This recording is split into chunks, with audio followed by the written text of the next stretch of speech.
Activate your energy. Welcome to the Activated Authors Podcast, a show where we distill the core principles of what it takes to become a happy, healthy, and productive author, no matter what stage of the journey you're at. I'm your host, Daniel Willcocks. I'm an international best-selling author, as well as an author coach, speaker, and creative entrepreneur. But most importantly, I'm a lifelong student of all things productivity, psychology, and human behavior. Thank you for joining me for today's episode. Without further ado, let's dive in. What is up, Activators, and welcome to another episode of the Activated Authors Podcast. Today, I'm delighted to be joined by the one and only Samantha Frost. Sam, say hi. Hello. Samantha Frost, A.K.A. Mastress of None. Sam is a video editor, poet, writer, painter, actor, and creator. Based in the south of England, but not born there. That's a very important distinction. Sam is passionate about helping creatives while battling the will of a medium-sized human and the affectionate sneezes of a smaller-sized pug. Sam, welcome to the show. Hello, thank you for having me. I'd just like to say that affectionate is debatable. There you go. So, number one, we'll point out that for people who have listened to this show from episode 0, Sam is one of the Activated Authors team. She's one of the people that helps me behind the scenes. She's fantastic at all the things that she does. And so in this episode, I want to dive a bit more deeply into you, your creativity, all the stuff that you kind of do, because I do find your journey very, very interesting. But before we get into that, I would like you to just explain for people who may not understand the distinction between the North-South divide in the UK, why it's very important that people get that you're not born from South England. Yeah. Well, it's very important because basically anyone that lives up north, generally speaking, depending on where you're from. I mean, I'm from Grimsby, so like we're already on the wrong foot, really. Just basically the north is better. It's just as simple as that. Like the people are hardened but kind, and down here the people are arseholes.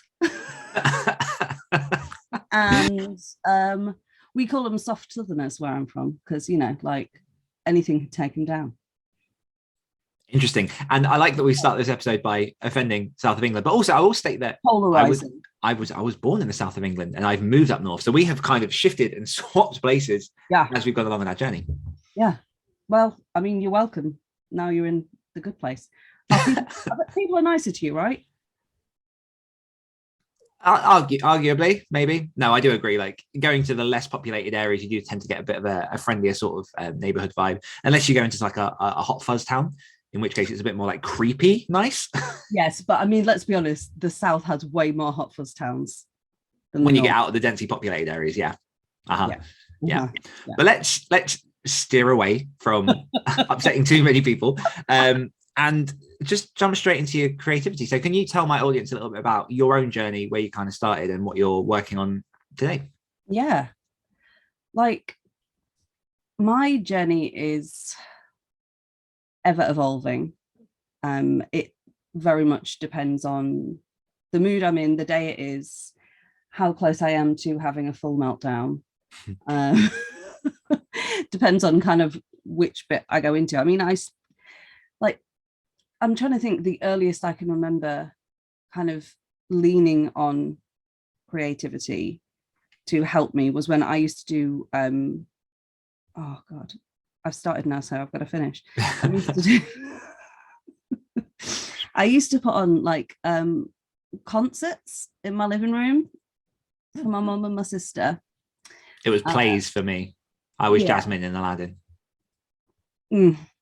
Yeah, that tracks. I'm just really trying to hold back on making a white man joke, but it's fine. So I would literally put on usually Christina Aguilera, let's be honest, and I wouldn't have a microphone because I'm a child. I didn't have backing tracks, so basically what they had to sit through was Christina Aguilera's album and me singing much worse than her very loudly over the top of it, and I expected claps, and there were costume changes. Yeah, that's where I first started. It's evolved slightly since then. Because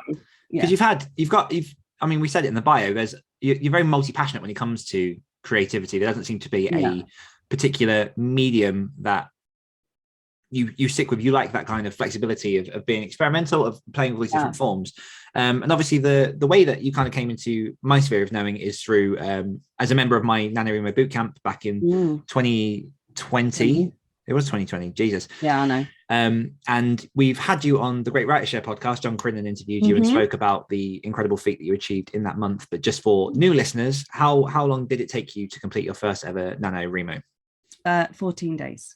Okay. And again, for perspective of people, Nano is a challenge in November, which is an international challenge that's taken on by a lot of authors to write 50,000 words in 30 days. And you admittedly came to this experience very, very blank on expectations and what you wanted to do. Do you want to just say a little bit about, the incentive for why you jumped in and what you were trying to achieve around that time? Yeah, so one of the things I like to do for people that I love that are in my life is I like to make presents, because I think that money can be re-earned, time can't. So I think that if I love someone, then I want to give them something that I can never get back, which is time. So I will spend time making things for people. And it depends on, what they like or kind of what sphere I'm in at that time. But something possessed me to promise my niece that I would write her a novel. Just a casual novel. Just a casual novel. I'm sure I've said this before, but it was quite literally in my head. It was the ignorant arrogance of how hard can it be? It's just words. I use them all the time. You just put one after the other until you get to the end. And so I planned it all out, had a grand old time planning it out. And then I did nothing because I spent so long planning it out that I think I almost fooled myself into thinking that's basically like 90% of the job done now. So like I can just sit back. And then, it got to like halfway through October and I was like, I should probably start like writing this at some point, because Christmas is pretty close now, considering I've suggested a novel, which is where I happened upon you on Jenna's Halloween horror video. And I got so this always sounds weird, but I got very excited that you were British, because like I'd been following Jenna for quite a while, and she'd had other people on. I'd seen Sasha on there, but you were like, other than Sasha, you were the only kind of indie author that I'd seen that was British. So I got very excited and I was like, oh, I'll like go check him out. So I looked at your website and that's where I saw the bootcamp, and I was like, yeah, probably a good idea.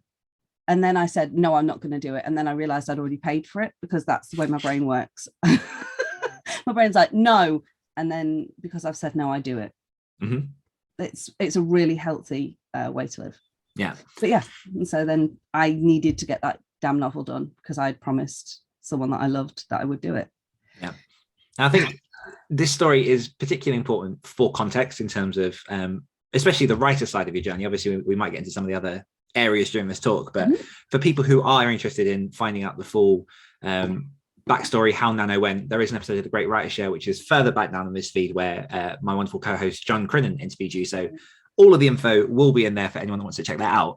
But I am much more at this point interested in kind of like the journey since then, because it would appear to, listeners that, I want to write a novel for my niece in 3 months. I smashed, speaking from your perspective, I smashed 50,000 words in 14 days, which, contextually sounds like a big amount, but 50,000 words isn't necessarily a full novel. And this was back in November of 2020. We are in March of 2022 as recording. Where is the novel now, and how is that going for you? Right. First of all, I feel like I just got hit with some passive aggression, and I don't. Not at all. Well, no, I think because obviously I know the answer to this, but I think it's very, very important and helpful for people to understand. Well, the first thing to say is that an early version of the novel was given to my niece for Christmas. Thank you very much. Congratulations. Yeah, thank you, because like I'm really sensing some like like a tripwire here. Currently, there's no gotcha question. 5. And just for new listeners as well, this kind of is our dynamic. So this isn't. I kind of feel like you're being a bit of an arsehole. No, I'm joking. As you are. Yeah, so it's in draft 5 at the minute. Maybe like 85% of the way through, because basically what happened was I handed it over, and I fell in love with writing. Like I've done lots of short form stuff before, wrote a short film, like always told stories in one way or another, but I'd never attempted a novel. And so I fell in love with it as I was doing it, and so decided that actually I would like to release this properly. So yeah, once it had served its original purpose, I just gutted it. Well, I gutted like maybe the back third of it, because I was just like, if I'm going to release this, I need it to be the best it can be for like a wide audience, or like not necessarily a wide audience, just for market, so it makes sense. So it's because obviously I was writing it for one person very specifically, and it didn't quite mesh with what I would write as a product, if that makes sense. Yeah, so I just gutted it, and I'm working on making new intestines for it. Lush. Yeah, so we find that this book has been on quite a journey already. Like you say, originally it was formulated to an audience of one, and as you say, that's a very, very different thing to going, okay, this is for you, and very, very specifically you, because a lot of writers do have this avatar for who they're trying to reach their book for, but that avatar could be sort of multiplied. And oh my, why is my WhatsApp going off? Excuse me. It wasn't me. That was me. That avatar could be anyone among the world, but obviously you knew who this person was, and so there was much more safety in saying, here's a book for you, and knowing that it wouldn't kind of go further than that. But taking that product and then going, okay, I'm actually going to rework this and put it into a position where I can put it more widely out in the market. What was that decision like for you? Is it something that, well, what was that decision like for you? Well, so it was very gradual. So when I was starting writing it, obviously, like I said, it was for my niece. But then kind of the further I got into it, I really started to fall in love with the characters, to enjoy the story. And I found myself kind of being interested in it. And that sounds like a weird thing to say, because it's not like I was like ambivalently like writing a novel, like whatever. But like I was finding myself actually getting really pulled in and being like, oh, what if this happens? What if this happens? And a lot of the, oh, what if this happens was like, that would be cool, but not for an 11-year-old. So it started, like those things started to pile up as I was writing it. And I was just like, yeah, I love these characters and I love this story, but I want to put all this in it. So I think as that started to kind of pile up, my brain was whirring. And then I was like, yeah, I want to give this the full college try. Yes, I'm happy with that choice of phrase. And to mention as well that, you know, you were plunged into a community of other people who arguably a lot of them were a bit more educated on the indie publishing process, and kind of, you know, they were very specific in what they knew that they were doing. And obviously you were, but in a very, very different way. How did that community experience kind of help push you forward? Well, before I landed in, right, just quickly, before I answer this question, I don't want to hear the sound. Yeah, that should be our second one on the truck with dog noises in the back. Yeah, this is my pug and he is snoring, and if you think that's loud, he's under like 4 layers of blankets. Anyway, so that's the pug. Yeah, I was very nervous before, obviously, like very nervous. I was like dying of anxiety, but it didn't take long to feel comfortable there, because it was just it's like a really embracing community. I think when you get a group of people together, no matter kind of what their joint passion is, as long as everyone's, you know, a decent human, which so far we've been very lucky. Mm-hmm. We continue to attract the decent ones, which is just lovely.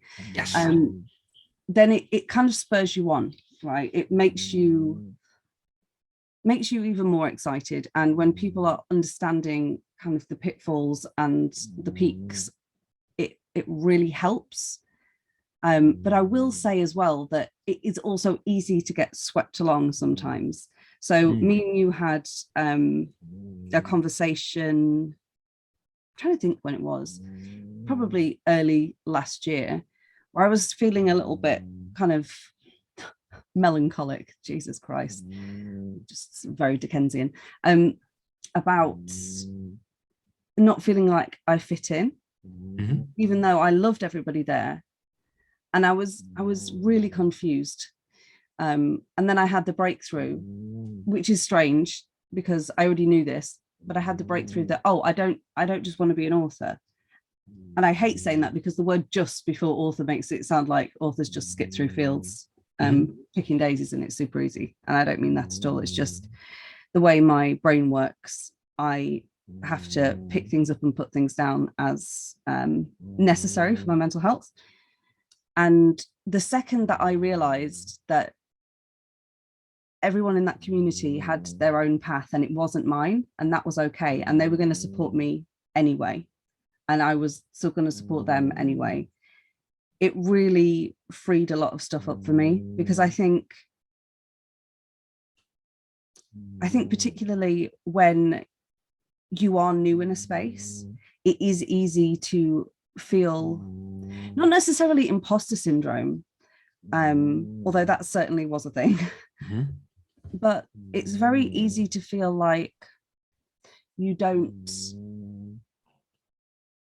fit what everybody else is. But the thing is, nobody fits what anybody else is. And that's one of the beautiful things about our community, is that everyone is allowed to be themselves.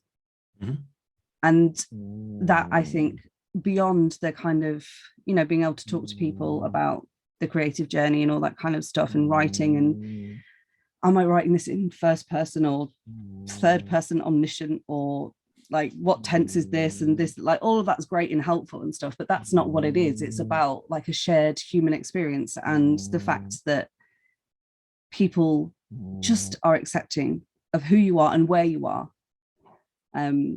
So yeah, once I'd gotten over kind of this idea that I'd formulated about myself that wasn't true,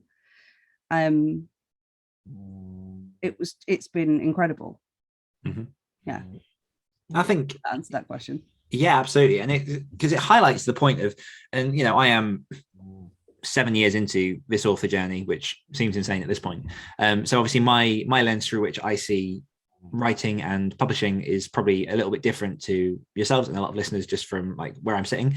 And from what I see is that people tend to go into writing naive, as you did, as I did, as like most authors do, because when there's no sort of formal education to actually get you into, especially fiction publishing space, and the education and the knowledge that we're given is traditional publishing, which you can still do, that is still there as a path, but it's that this is the path. But then what I'm seeing in the conversation a lot of the time now is this switch as well towards this rapid release schedule, which is obviously write the books, publish the books just fast, just build up that backlist, put out the cash. And, you know, that is a very strong way to make a living as a writer. Yeah, but sure. What exists in this middle space are 1,000 different avenues that not many people talk about. And I can fully understand how coming into a community and like hearing all this stuff, it's very easy to get swept up into like, it's either this or this. And like, I hope you don't mind me saying on the podcast, like we worked together coaching last year for a good few months as well. And in that journey itself, it's really been encouraging and really sort of rewarding to see you embrace the individual passions that you do have, because you're right, like not everyone is going to fit one of those molds, and you know what the options are, but you also know who you are and who your core values are. And so you're then able to make a much more stronger decision in your creativity going forward. Yeah. Pause for effect. Sorry, I completely ruined your Pinter moment. Where was the applause? No, I'm joking. But we can just we'll get a freeze frame in the edit. Just punch in the air, yeah. But no, like seriously, it's one of those that I've tried to, as you say, it's very rare to find communities that are supportive, and like for me, it's really really rewarding to lead a community that is, you know, growing, and the people inside it are fantastic, and they share this vision, and they feel safe, they feel listened to, and they feel supported, and they support others. And owning that individual space, I can understand that kind of fear of I don't fit in here, especially when you are earlier in your journey and it looks like all anyone's talking about are these other things. Yeah. I guess all of this kind of coming around to saying, like, where are you now in terms of the stuff that you're wanting to produce and where you're heading with your creativity? I mean, where I'm heading is always an interesting question, because where I was heading yesterday is probably a different place where I'm heading today. I think I'm about as far removed from kind of the rapid release model of anything as could be. And that's not through judgment. That's not through, you know, just my brain. I have, so I will list for you. So I have EID, depression, anxiety. Well, anxiety doesn't quite cover it. I have acute social anxiety, which just makes me the funnest person to be around outside. I have CPTSD, which is complex PTSD. I have, I'm just trying to think because there's more, insomnia and, how do you phrase it? Body dysmorphia. There we go. So that's many things. I have many things. So, and how they all play together is that they're always at war with each other. So it's very dependent on where my brain is to where my creativity is heading. So if I am having a day where getting out of bed hurts, then creativity might look like paint and a canvas and just nothing with form, nothing with lines, just paint, and however that comes out is however that comes out. And the funny thing is, I was saying this to my sister the other day, I was doing one of those not long ago because I had some real intense emotions going on and I needed to get them out in a healthy way. And I did that until that had kind of subsided, and it's not finished. And I said to Rhiannon, it will never be finished because I will never be in that state again. So if I go back to it now, it's disingenuous. I'm just finishing it for the sake of it. So even though it's unfinished, it is finished. Does that make sense? Yeah. I mean, I definitely have plans.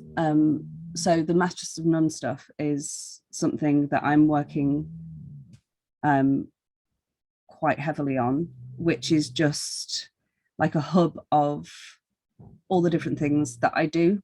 So poetry and writing, painting, blogging, all sorts of kind of stuff goes on there. And that is just basically, I wanted a space for myself, but also for people that were kind of like me or didn't feel like they fit a particular, like, you know, mold when it came to being creative, because like everyone is creative to some degree. Elizabeth Gilbert said it in Big Magic, like everyone is creative. You are creating your life. Each decision you make is a creation. And I love that idea. But I think when we think about being a creative person, we instantly think like singer, painter, dancer, writer, you know, anything that creates like art, a work of art, however that looks. And I've spent most of my life feeling like I don't fit anywhere and that like I'm the odd one out. And like I said, I'm incredibly awkward.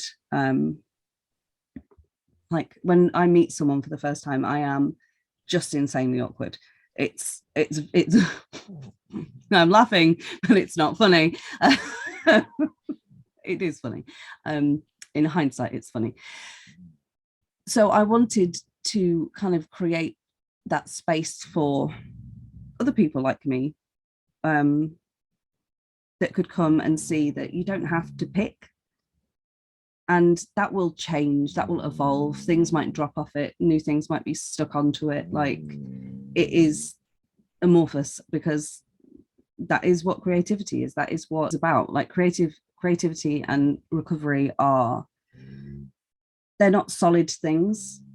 They move and they change. And I think people talk about, particularly any kind of recovery, when you think about it, you think it has a start point and an end point, but not everything does, particularly with mental health, particularly with chronic mental health.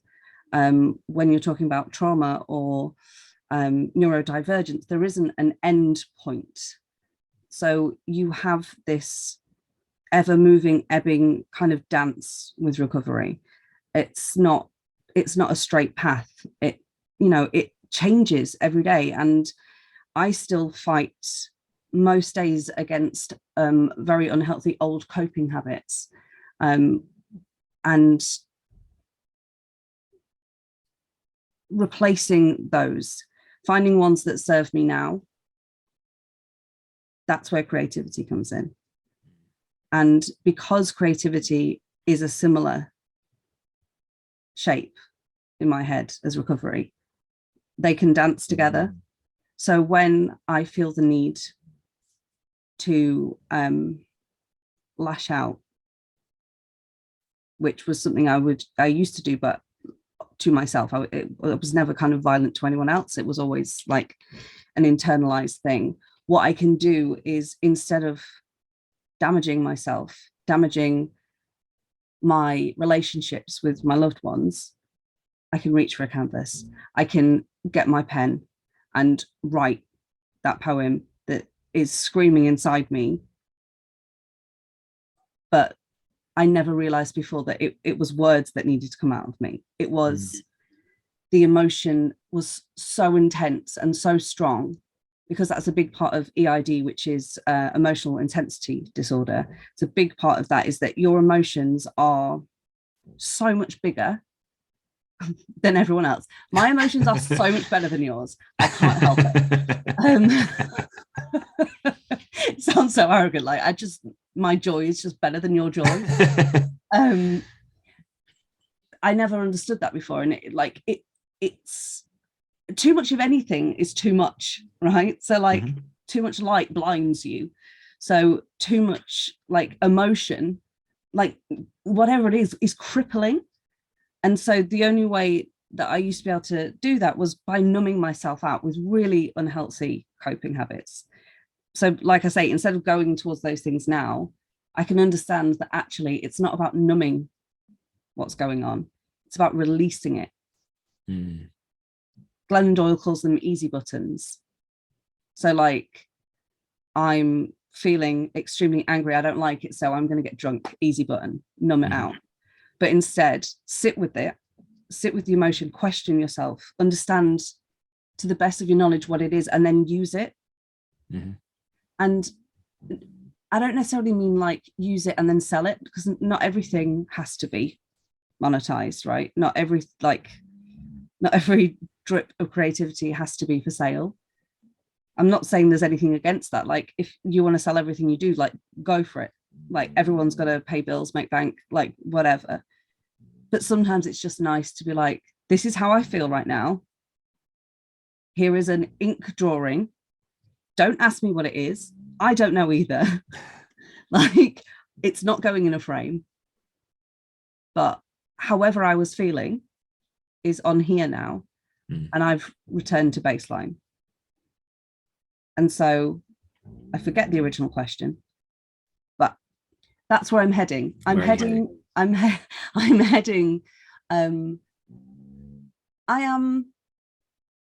dancing with sanity. That's where I'm heading. I'm trying to keep that dance going with recovery as long as I can, and hopefully I'll learn the steps at some point and it'll get a bit easier. And long may it continue. And I love the sort of what you said there about basically everything being creativity. I remember one of the things that I found very interesting at university was that the accountancy and financing degrees are bachelors of arts. They're not, scientific in any way. And the reason is because you have the kind of formulated structure of what finance and accountancy falls into. But the point of being trained in those degrees is to learn how to dance and speak the language and manipulate the moves and be creative with, the interpretation of what it is that's there. And, so many people believe that finance is an art, an exact science, and it's not. It is artistic. It is in its own way very, very beautiful. And the people that do well in that can do very, very well in that. And that's a whole different conversation. You obviously mentioned there.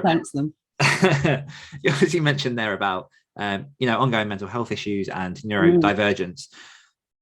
Along your journey, what have you found have been useful resources or sort of figureheads that have helped you to further understand, fitting neurodivergency into what is traditionally a very sort of neurotypical world? Yeah. God, that's a big and also a very good question. I think what pays the big bucks. Not here for small talk.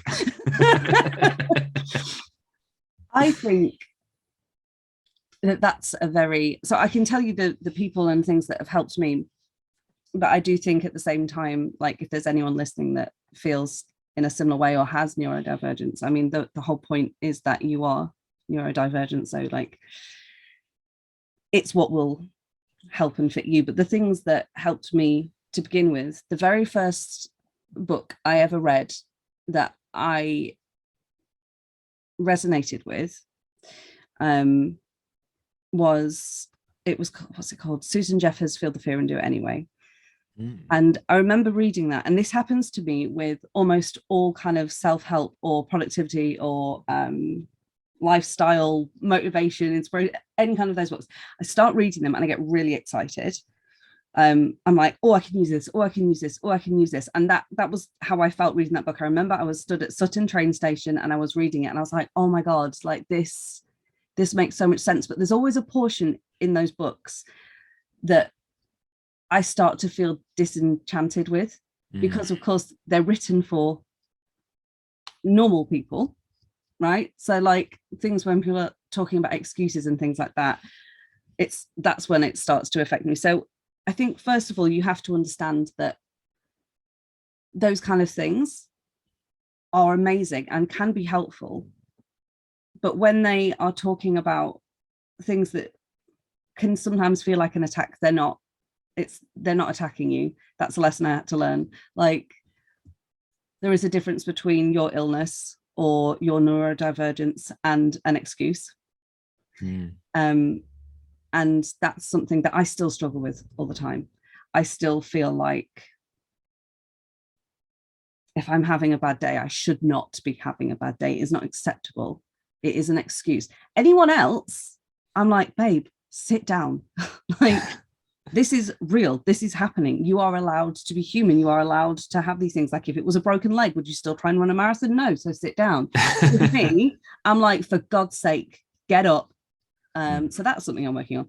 But yeah, so that's the first thing I would say, is that just know that things, generally speaking, aren't made for you, but they're also not made to attack you. So yeah, that's what I would say first. But then I found people like Glennon Doyle. I love Glennon Doyle. Dan knows this. He always makes fun of me because like every third quote, I'm like, it's Glennon Doyle. So Glennon Doyle, Elizabeth Gilbert, Brene Brown, those three in particular. I found something that I didn't know I was missing or that I needed. And so Glennon Doyle is incredible. And for people that don't know who she is an author, motivational speaker. She started with a blog called Momastery, which I think is one of the best names ever. And she's just honest. She's incredibly anxious. She's incredibly scared all the time. And yet she still does all the things. And I think that is incredible. And I aspire to have that same bravery.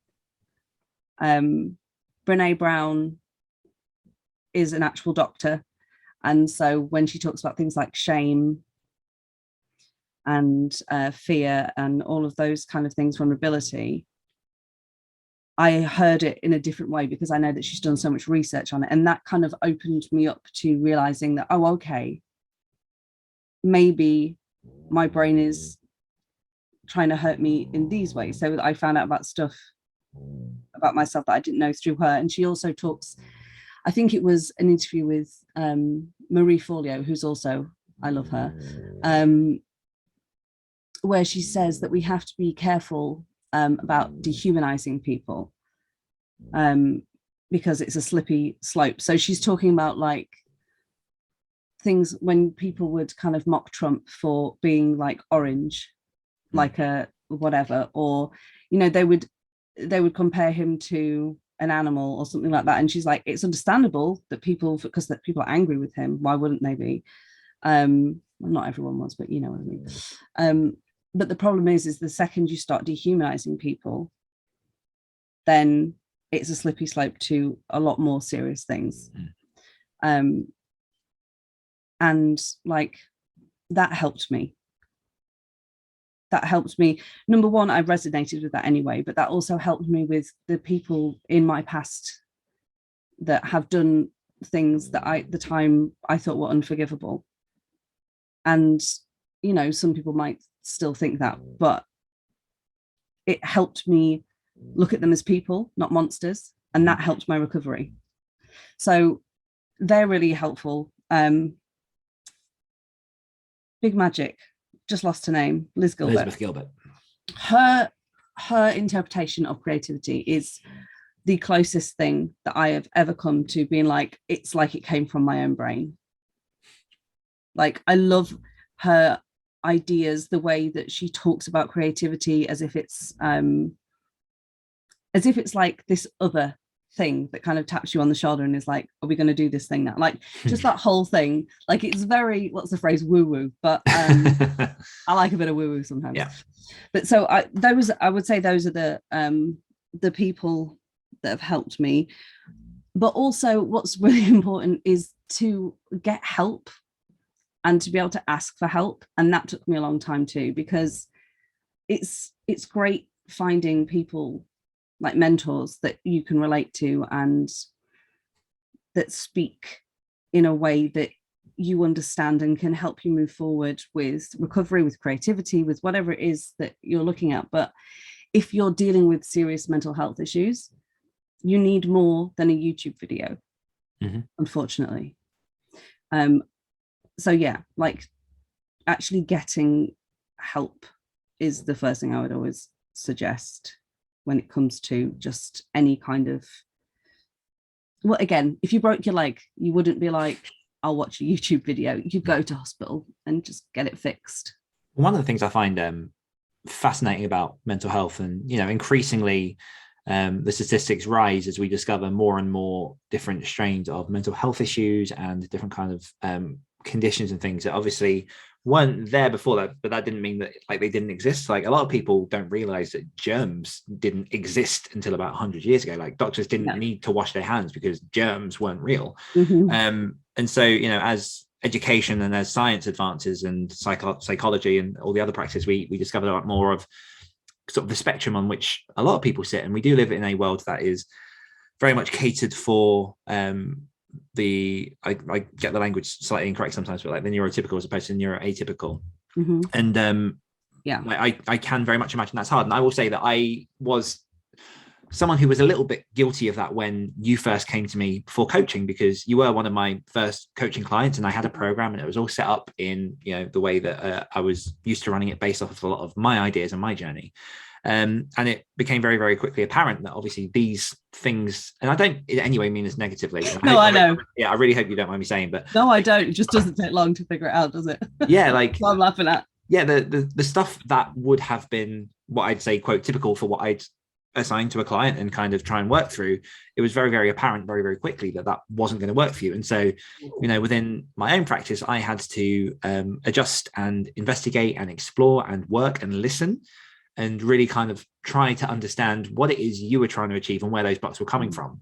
And the interesting part was actually a lot of the blocks that you did have, they weren't unusual for people that, I've spoken to before, I've worked with before, but, actually communicating it and the language and the semantics and the kind of like the process in overcoming those obstacles was a bit different. And the next question I do want to ask, and it will come across to some, I think, a bit disingenuous, but I genuinely mean this from a place of wanting to understand so that other people who are neurodivergent can kind of access this kind of program. I mean, knowing what you knew about me when you came into coaching, what was it that you believed that you would be gaining from coaching with me, and how was that process for you?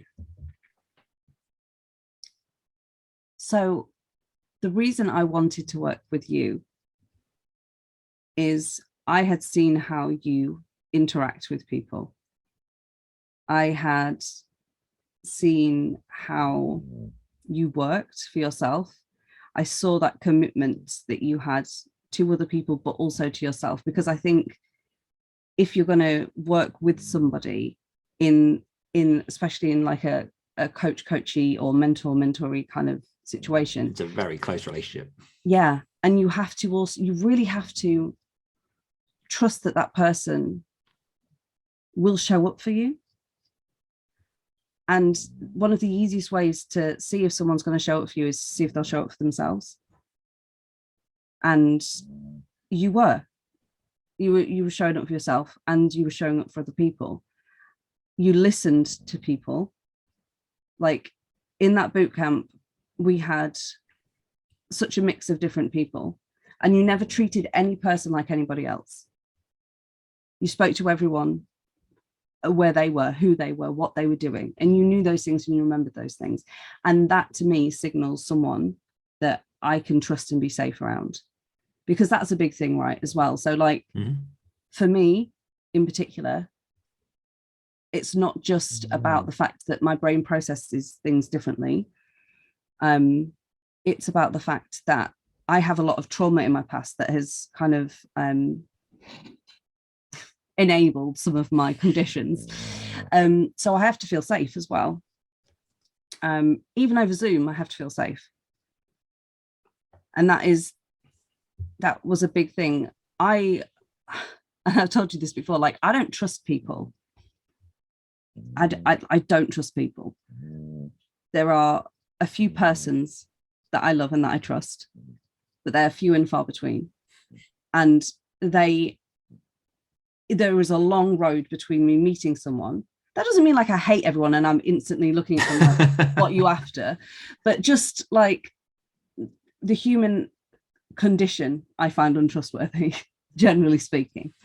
And so there's a long road between me meeting someone and me trusting someone. And I think I trusted you within about 2 minutes of like actually speaking to you in that first boot camp. And that's never happened to me before. I felt instantly safe. I felt instantly just able to breathe. I mean, don't get me wrong, that first session, I was still an anxious, like, ball of... I was too. That was my first session that I'd run like that. But I just, yeah, because you don't front either. There's no fucking falsity about you. Like, you are who you are. And I don't trust people that aren't like that. I don't trust people that are too glossy, because I'm like, it's bullshit. And I know it's bullshit. And the fact that you're trying to convince me that it's real angers me. Because it's like, I don't care who you are. You could be fucking, I'm trying to think of a motivational speaker, like Gary Vee. Like, there is no way that guy has his shit together all the time, because it is fucking impossible. So he doesn't act like it. He acts like a prepubescent child that's trying to hide an erection on a sugar rush. But am I wrong? Like, and people relate to him because he's being who he is. But when you see someone that is just that you can, there's a ghost of you somewhere in there. And there was never a hint of that with you. And so that's why I wanted to work with you. And then I was proved right every single time I showed up. Every single time I showed up, you showed up exactly how I thought you would. And yeah, you're right. That first session when you were asking me these things, I remember in my head being like, oh, I don't want to say, because I don't want to. And you literally looked at me and you was like, I didn't say, like, I said nothing. You just looked at me and you was like, these are your sessions. Mm-hmm. This is about you. So if this isn't going to work for you this way, let's find a way that will. And like we had like the matrix, the creativity matrix, and like the things that we were and like, yeah. So that is why. And I was proved right. And yeah, you are an incredible man, Mr. Willcocks, and you helped me immeasurably. Now, Appreciate that. You're also a bit of a dick, because I don't want to, like, I'm just trying to even it out. Yeah, absolutely. No, I really, really appreciate that. And obviously it's always like nice to kind of get that kind of feedback, because that ultimately the ethos that I have, and hopefully that comes across with this podcast and the Next Level Authors and everything else that I kind of do, is the individualized aspect of what it is to be an author. It is that you can sit next to someone, you can be in the same camp as them, you can have the same genre, the same freaking pen and paper for all I care, and you will write a different story, even if you get the same criteria. And everyone has their own path and journey, the different things that they love, the different things they work better with, the different things that they don't. And, you know, as I say, sort of working with people like yourself and other clients that I've had along the way, it really just constantly further highlights that. And, you know, it is a big step to go from, and understand obviously that, and that this was sort of within a 2-3 month period of, I'm going to write my niece a novel. I've joined boot camp. I finished, well, I wrote 50,000 words of that novel. I think, did you remind me? You did finish the first, yeah, it was like 80,000 words or something by the end of the month. So you finished a novel, you edited it, wrapped it up, ready for Christmas. And then you went, okay, I'm going to go into coaching. That's quite an accelerated journey to go from one end to the other in sort of like 3 months. And obviously, you know, you've been with Activated Authors, what was Willcocks Writers, and the bootcamp, all the different name changes, and is sticking as Activated Authors.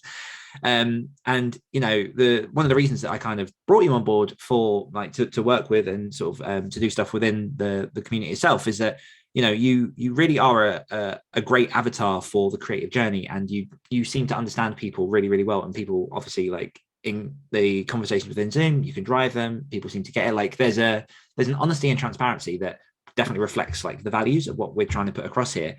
And it's something that, again, is like it's shared with so many people in the community. Of they can come to these calls, they can feel comfortable enough to go, this is my problem today. Like we'll be on writing sprints together, and someone will go, I'm really sorry to bring the mood down with something. It's like, no, let's address this, because these things are important. And, you know, the journey of being an author, being a creative in any aspect, it is about vulnerability and putting stuff out there. So I want to say just thank you for what you bring to the community. And also we're going to have to start rounding this off, because this is otherwise going to be a very long conversation. But no, I do appreciate you obviously sort of like sharing everything about yourself and your journey, and we absolutely will have you on again to talk more. And, you know, you're involved in the AMAs and all the other stuff, so yes, the AMA Awards. But before we wrap up for this episode, I have one final question for you, which is, Samantha Frost, why do you create? I create for a few reasons. One, to stay safe, to stay alive, to stay sane. But I also create because I want to believe in beauty. And on those days when I can't find it in myself, I try to find it through art in whatever medium that is. And that's why I create.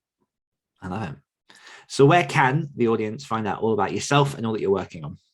Well, if this wasn't quite enough of me, they can find me at Mastress of None, basically everywhere. So Instagram is at Mastress of None. My website is mastressofnone.com.